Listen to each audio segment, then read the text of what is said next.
আসসালামু আলাইকুম প্রিয় দাখিল অষ্টম শ্রেণীর শিক্ষার্থী বন্ধুরা, আশা করি তোমরা সবাই ভালো আছো। রাবিউল সেরুকের আজকের আয়োজনে সবাইকে স্বাগত জানাচ্ছি। সাথে আছে আমি রবিউল হক। তো প্রিয় শিক্ষার্থী বন্ধুরা, তোমাদের পরীক্ষা তো প্রায় শেষ। তোমাদের জন্য রইল দোয়া এবং ভালোবাসা যেন তোমরা তোমাদের আশানুরূপ ফলাফল পাও। প্রিয় শিক্ষার্থী বন্ধুরা, আজকে আমি তোমাদের বাংলাদেশ ও বিশ্ব পরিচয় বিষয়টি নিয়ে আলোচনা করব। তো তার আগে বলে রাখি, নতুন নতুন এই ধরনের ভিডিও পেতে আমাদের চ্যানেল সাবস্ক্রাইব করে বেল আইকনটি বাজিয়ে দিও। আর যারা ইতিমধ্যে সাবস্ক্রাইব করেছো তোমাদের অসংখ্য ধন্যবাদ। তো প্রিয় শিক্ষার্থী বন্ধুরা, তোমরা ইতিমধ্যে অবগত আছো যে তোমাদের বাংলাদেশ ও বিশ্ব পরিচয় 100 মার্কের হয়ে থাকে, যেখানে তোমাদের 30 মার্কের থাকে বহু নির্বাচনী প্রশ্ন, থাকবে 50 মার্কের সৃজনশীল প্রশ্ন এবং তার সাথে রয়েছে 20 মার্কের সংক্ষিপ্ত প্রশ্ন। যেখানে তোমাদের এমসিকিউ 30টি থাকবে, 30টি 30 মার্ক। তো শুরুতে আমি তোমাদের বহু নির্বাচনী প্রশ্ন নিয়ে আলোচনা করব। 1 নম্বরে রয়েছে আচিক বাংলাদেশের কোন নৃগোষ্ঠীর ভাষার নাম? এটির উত্তর হচ্ছে খ গারো। 2 নম্বরে রয়েছে মণিপুরী নৃগোষ্ঠীর লোকেরা কোন অঞ্চলে বসবাস করে? এটির উত্তর হচ্ছে ক সিলেট। 3 নম্বরে রয়েছে চাকমা নৃগোষ্ঠীর প্রিয় খাদ্য কোনটি? এটির উত্তর হচ্ছে গ বাঁশকুড়াল। 4 নম্বরে রয়েছে কোন নৃগোষ্ঠী নিজেদেরকে মান্দি নামে পরিচয় দিতে পছন্দ করে? এটির উত্তর হচ্ছে ঘ মারমা। 5 নম্বরে রয়েছে কোনটি সাঁওতাল জনগোষ্ঠীর বৈশিষ্ট্য? এটির উত্তর হচ্ছে ঘ তারা অস্ট্রালয়েড নৃগোষ্ঠীর অন্তর্ভুক্ত। প্রিয় শিক্ষার্থী বন্ধুরা, এরপর একটি অনুচ্ছেদ রয়েছে যেখান থেকে তোমাদের 6 ও 7 নং প্রশ্ন উত্তর দিতে হবে। তো এখানে প্রশ্নবোধক চিহ্নের মতো আছে। তো 6 নম্বরে রয়েছে ছকের প্রশ্নবোধক চিহ্নিত স্থানটি কোন নৃগোষ্ঠীকে নির্দেশ করে? এটির উত্তর হচ্ছে ঘ রাখাইন। অর্থাৎ রাখাইনের বৈশাখী পূর্ণিমা রয়েছে রয়েছে পাগড়ি ঐতিহ্যের প্রতীক। নদীর তীরে সমতলে গ্রাম নির্মাণ করে তারা। এরপর 7 নম্বরে রয়েছে উক্ত নৃগোষ্ঠীর সামাজিক জীবনের বৈশিষ্ট্য হলো। এখানে নিচের কোনটি সঠিক? উত্তর হচ্ছে ক 1 ও 2, অর্থাৎ মেয়েদের তারা শ্রদ্ধা করে, পরিবারে পিতার স্থান সর্বোচ্চ থাকে। 8 নম্বরে রয়েছে বিভিন্ন নৃগোষ্ঠীর শব্দভাণ্ডার থেকে যেসব শব্দ বাংলা ভাষায় প্রবেশ করেছে। এখানে উত্তর হচ্ছে গ আবোল তাবোল। অর্থাৎ এখানে আবোল তাবোল শব্দটি নৃগোষ্ঠীর শব্দ, কিন্তু ওখান থেকে আমাদের বাংলা ভাষাটি অ্যাড হয়েছে। আচ্ছা, এরপর 9 নম্বরে রয়েছে বাংলাদেশে কিশোর অপরাধের বয়স সীমা কত? এটির উত্তর হচ্ছে খ 7 থেকে 16 বছর। অর্থাৎ এখানে বলা হয়েছে যে 7 থেকে 16 বছরের যেসব ছেলেমেয়েরা রয়েছে তাদের অপরাধকে কিশোর অপরাধ বলে বাংলাদেশে গণ্য করা হয়। তো 10 নম্বরে রয়েছে কিশোর অপরাধ প্রবণতার প্রধান কারণ কোনটি? এটির উত্তর হচ্ছে খ দারিদ্রতা। অর্থাৎ দারিদ্রতার কারণে বাংলাদেশে কিশোর অপরাধের প্রবণতা বেড়ে চলছে। 11 নম্বরে রয়েছে ধর্মীয় ও নৈতিক মূল্যবোধ শেখানোর জন্য প্রধানত কাদের সচেষ্ট হতে হবে? এটির উত্তর হচ্ছে ক অভিভাবকদের। আমরা জানি পরিবারই হচ্ছে আমাদের সামাজিকীকরণের প্রথম ধাপ, তাই পরিবার থেকে আমাদের ধর্মীয় ও নৈতিক মূল্যবোধ শিখতে হবে। এরপরে 12 নম্বরে রয়েছে বাংলাদেশে মাদকাসক্তি প্রতিরোধে কোনটি প্রয়োজন? এটির উত্তর হচ্ছে খ সামাজিক সচেতনতা বৃদ্ধি। এখানে শুধুমাত্র পিতামাতার দায়িত্বহীনতাই নয়, অশোভন চলচ্চিত্রের প্রচারও শুধু নয়, অপসংস্কৃতির প্রভাবও শুধু নয়। এখানে সামাজিক সচেতনতা বৃদ্ধির ফলে পিতামাতার দায়িত্বহীনতা কমে যাবে এবং অশোভন চলচ্চিত্রর প্রচার রোধ হবে এবং অপসংস্কৃতির প্রভাব থেকে বাংলাদেশ মুক্ত থাকবে। 13 নম্বরে রয়েছে মাদকাসক্তি রোধে ভালো ও কার্যকর ব্যবস্থা নিচের কোনটি সঠিক? এটির উত্তর হচ্ছে খ 2, অর্থাৎ প্রতিরোধমূলক। 14 নম্বরে রয়েছে জনসংখ্যা নীতি গ্রহণ করা হয় কেন? এটির উত্তর হচ্ছে ক জনগণের জীবনযাত্রার মান বৃদ্ধির জন্য। 15 নম্বরে রয়েছে বাংলাদেশের জনগণের মাথাপিছু আয় কত মার্কিন ডলার? এটির উত্তর হচ্ছে ঘ $2,784। এরপরেও বাংলাদেশ তৃতীয় বিশ্বের দেশ হিসেবে এখনও বাংলাদেশের মাথাপিছু আয় এত বেশি হওয়ার ফলেও বাংলাদেশ এখনও দরিদ্র রাষ্ট্রে অবস্থান করতেছে। 16 নম্বরে রয়েছে সরকার প্রাথমিক ও গণশিক্ষাকে অগ্রাধিকার দেওয়ার মূল কারণ কি? এটির উত্তর হচ্ছে গ নিরক্ষরতা দূরীকরণ। প্রিয় শিক্ষার্থী বন্ধুরা, এরপরে 17 নম্বর রয়েছে অদক্ষ মানুষকে কিভাবে সম্পদে পরিণত করা যায়? এটির উত্তর হচ্ছে খ শিক্ষা ও প্রশিক্ষণ দিয়ে। অর্থাৎ শিক্ষা ও প্রশিক্ষণের মাধ্যমে একজন অদক্ষ মানুষকেও দক্ষ কারিগর হিসেবে বা দক্ষ হচ্ছে একজন সুনাগরিক হিসেবে অথবা একটি দেশের সম্পদে পরিণত করা যায়। এরপর একটি অনুচ্ছেদ রয়েছে যেখান থেকে তোমাদের 18-19 নং প্রশ্ন উত্তর দিতে হবে। অনুচ্ছেদে হচ্ছে বিশ্ববিদ্যালয় থেকে উচ্চতর ডিগ্রি নিয়ে দুর্বিষহ বেকার জীবনযাপন করছিল রাব্বি। এক বন্ধুর পরামর্শে যুব উন্নয়ন থেকে প্রশিক্ষণ ও ঋণ গ্রহণ করে সে একটি মুরগির খামার গড়ে তোলে। বর্তমানে বেশ স্বাবলম্বী হয়ে উঠেছে। এছাড়া তার খামারে অনেক বেকার যুবকের কাজের সংস্থান হয়েছে। তো 18 নম্বরে রয়েছে রাব্বি বর্তমানে কিসের পরিণত হয়েছে? এটির উত্তর হচ্ছে খ দক্ষ জনসম্পদে। 19 নম্বরে রয়েছে রাব্বির স্বাবলম্বী হওয়ার পিছনে কাজ করছে নিচের কোনটি সঠিক? এখানে উত্তর হচ্ছে ঘ 1, 2, 3 অর্থাৎ প্রশিক্ষণ, শিক্ষা, কর্মসংস্থান। 20 নম্বরে রয়েছে বৈশ্বিক উষ্ণায়নের কারণে কি হচ্ছে? এর উত্তর হচ্ছে ক ওজোন স্তর ক্ষয় হচ্ছে।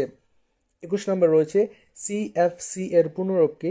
এটির উত্তর হচ্ছে ক ক্লোরোফ্লোরো কার্বন। 22 নম্বরে রয়েছে সুনামি কোন ধরনের দুর্যোগ? এটির উত্তর হচ্ছে ক প্রাকৃতিক।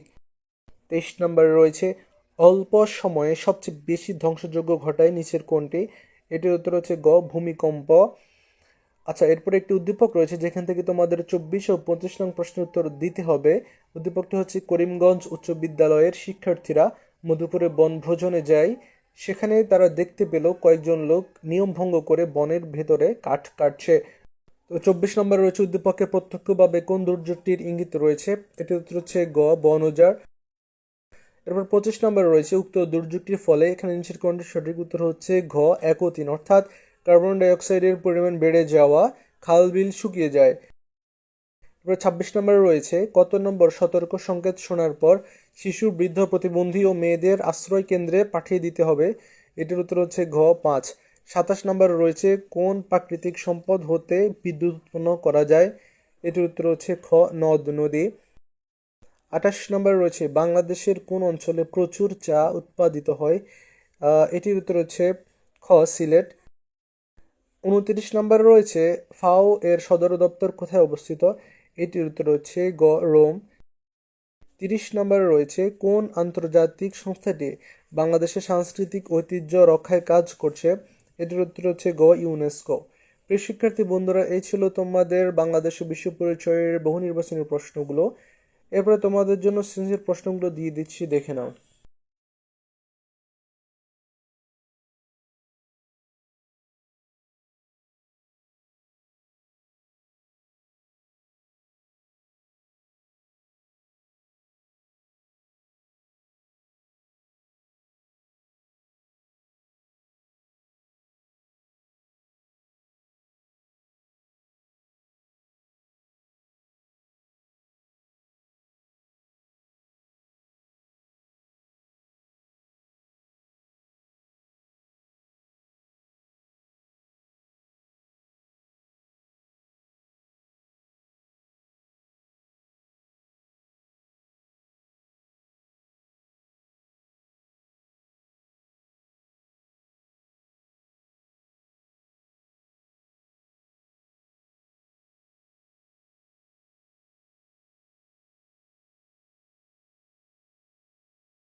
তো প্রিয় শিক্ষার্থী বন্ধুরা, আশা করি তোমরা বুঝতে পেরেছো। এরপর রয়েছে সংক্ষিপ্ত প্রশ্ন, যেখানে তোমাদের জন্য 15টি প্রশ্ন রয়েছে। তোমাদের 10টি প্রশ্ন উত্তর দিতে হবে, প্রত্যেকটি প্রশ্নের মান 2 করে 20।